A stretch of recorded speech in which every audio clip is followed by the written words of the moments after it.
Hey guys, this is Decolation, and today I kind of want to take a little bit of time to kind of explain my thought process on why I'm doing the fuel system the way I'm doing. So, if you didn't catch the fuel system part 1 video, I've got the way this tank is, it has just a pickup, it doesn't have a pump, and I have an external pump. Goes through here, through the initial filter, goes through the pump, then goes into my fuel swirl pot. And this fuel swirl pot, kind of like the purpose behind it is it maintains a surge volume of fuel no matter what the car is doing. Like if the car is sideways or something like that. As you see on my tank, the fuel pickup is on the passenger side of the car. So if I'm doing like a hard right turn and I don't have a lot of fuel in the tank, like maybe under like a quarter tank or under, and I go a hard right turn, all the fuel's going to go to the left hand side. Now this is like a high G turn situation that you're going to run into, or like say I'm doing donuts or some spirited driving. So that is kind of like a concern when I'm building an engine such as like I plan on running like a pretty aggressive timing table. Like I really want to get the best NA power I can out of this engine. So that's kind of like my mindset on it. The power goal is between 500 and 600 horsepower NA. Wheel horsepower.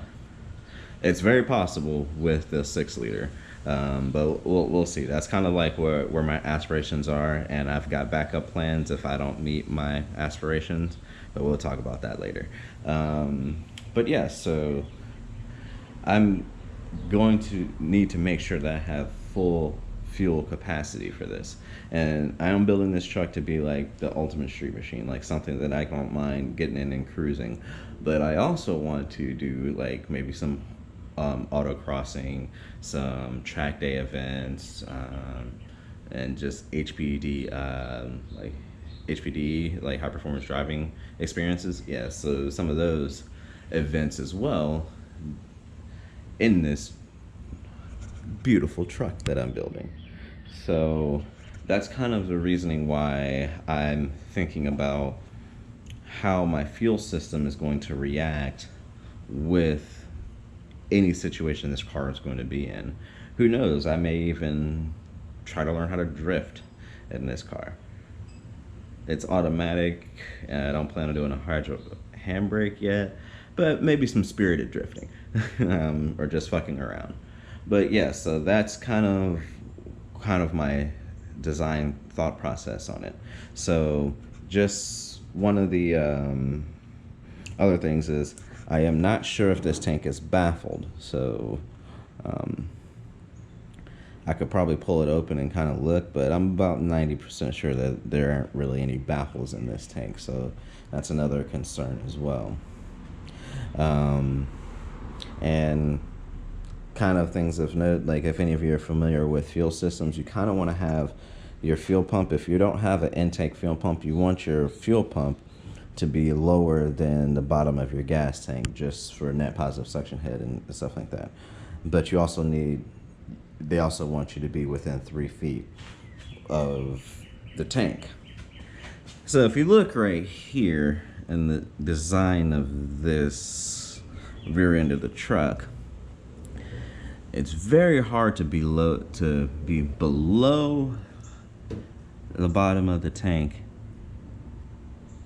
and be within 3 feet of the pickup, because the tank is behind the rear end. So most of this area is a no-go zone, with the exception of this little strip right here, because obviously I'm gonna hit frame long before I hit the pumps.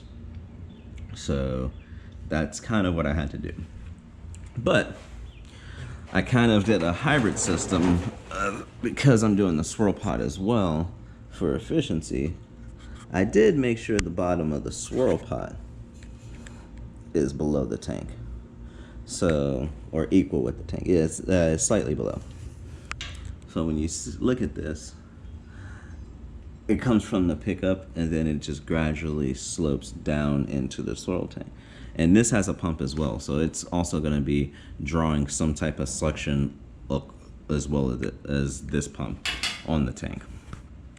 So I didn't necessarily do it per direction, per understanding, but I kind of had to work with what the restraints that I had. Now, I don't think I'm going to have an issue just based off of kind of other builds I've seen, and I've seen some very cobbled together fuel systems that didn't have near as much thought as I put into mine. So I think I'm going to be okay. Let's go into the front for a second. So this engine right here, we're going to talk about it. So I don't know, some of you may know if you saw some other videos. This is a LQ4, so iron block 6-liter out of a 2004 Chevy 2500 pickup truck. I did a lot of work to it. The heads were ported by Texas Speed. It has a Cletus McFarlane bald eagle cam and titanium dual valve springs, retainers, all the crazy stuff from Texas Speed. Probably spent more money than I should have on it.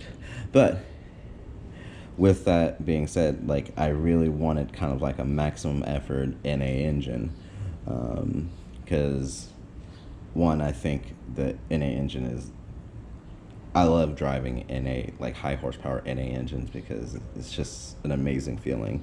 And two, there's something V2 of the induction system. We're not going to talk about that right now, but this is to get it running and stable.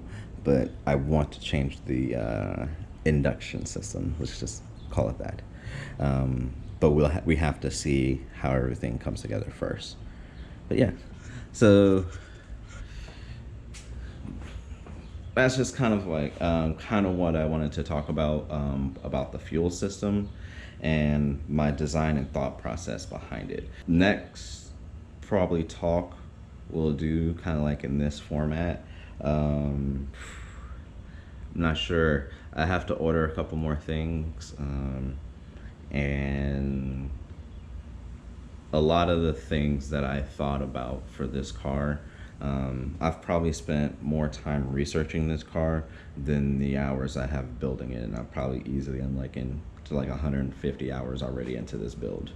And if you want to count the rear end and the engine assembly and all that stuff, I'm probably like 300 hours into it just because of like time. But like research, I did a lot of research, and I took into consideration how everything will work together. So that's kind of the way I view when you build a car like this. And one of the things, oh, before I forget, this fuel system is way overkill for the pump that's in my swirl pot. This pump that's in here is, I wouldn't say way overkill, but it is massively, it is significantly more than what I need to fuel what that engine can do. But this type of system would be kind of a pain in the ass to retrofit in when I have all the body panels on and everything like that. Much easier to build it in. So if I decide I want more power and I really want to kick it up a notch with some squirrely boys, if you would, this is already in place. So that's kind of the way I think about it as well. I also think future evolution of the build, not just what I'm building it to currently.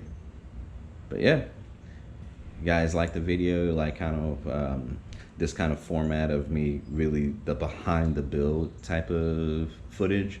Let me know in the comment section. I do enjoy talking about my thought process behind everything instead of just you guys see me building it and curious of what the hell is going on. But yeah, if you like the video, hit the like button, hit that subscribe button and the notification bell, and have a good one. Peace.